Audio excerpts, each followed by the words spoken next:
बीच आपको बता दें कि लोकसभा चुनाव के बीच पूर्व केंद्रीय मंत्री और कांग्रेस के रतलाम लोकसभा सीट के उम्मीदवार कांतिलाल भूरिया एक बड़े विवाद में फंस गए हैं।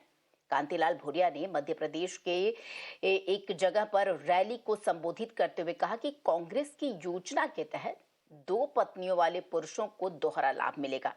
कांग्रेस उम्मीदवार कांतिलाल भूरिया का ये जो विचित्र बयान है, कांग्रेस की महालक्ष्मी योजना के बदले में आया है।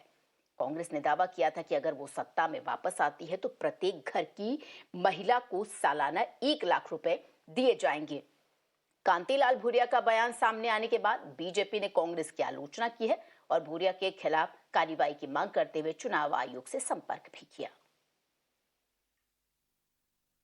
कांग्रेस सरकार आते ही हमारा जो घोषणा पत्र है, हर महिला को 1-1 लाख रुपया उसके खाते में जमा होगा। एक लाख सभी घर की महिलाओं का। एक मालूम है कि नहीं?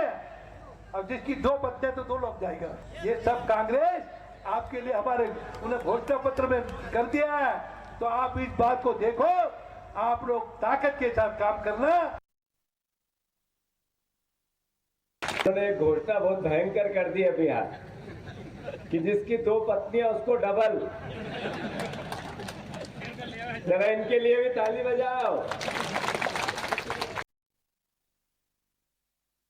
और सीधे रुक करेंगे हमारे सहयोगी गोविंद का। गोविंद, लोकसभा चुनाव के बीच में जिस तरीके से देखा जाए 3 चरणों का जो मतदान था वो प्रक्रिया कंप्लीट हो चुकी है, पूरी हो चुकी है। हालांकि उसके मध्य ही कांग्रेस नेता द्वारा ये अजीबोगरीब बयान दिया गया कि जिसकी 2 पत्नियां हैं उसे 2 लाख रुपए मिलेगा, और वहीं पर दूसरे कांग्रेस के नेता थे जो उनके बयान के पक्ष में खड़े होते भी दिखाई दिए जब उन्होंने कहा लोगों से ताली बजाने के लिए। बहरहाल बीजेपी इस पर कटाक्ष कर रही है, चुनाव आयोग की दहलीज तक पहुंची है, और क्या कुछ अपडेट है?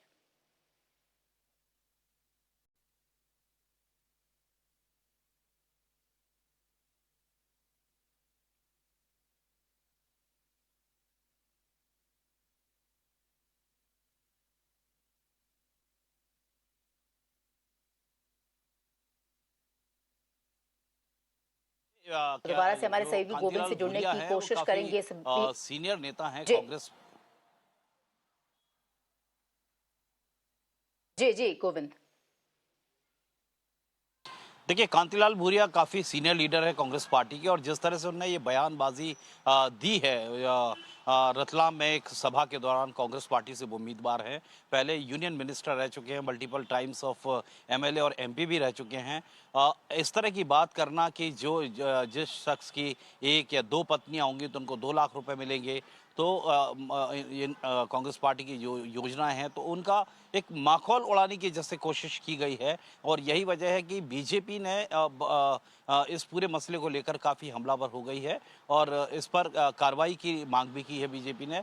और यही नहीं, जब कांतिलाल भूरिया ने रतलाम में ये बयान दिया कि कांग्रेस पार्टी अगर सत्ता में आती है तो जिस शख्स की 2 पत्नियां होंगी तो उसे 2 लाख रुपए मिलेंगे, तो इस बयान को एंडोर्स भी किया गया उसी मंच पर, उसी शहर में, उसी जगह पर जीतू पटवारी जो पीसीसी चीफ हैं उनके द्वारा।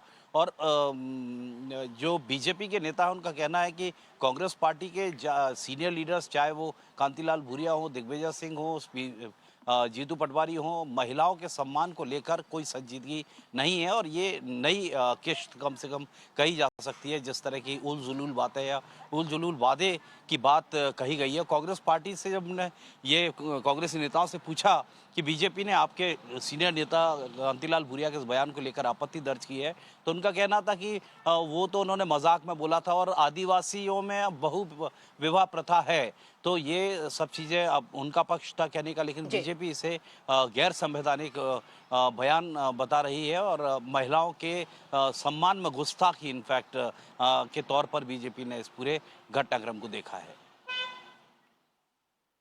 जी बिल्कुल गोविंद, आपका बहुत बहुत शुक्रिया इन तमाम जानकारी के लिए।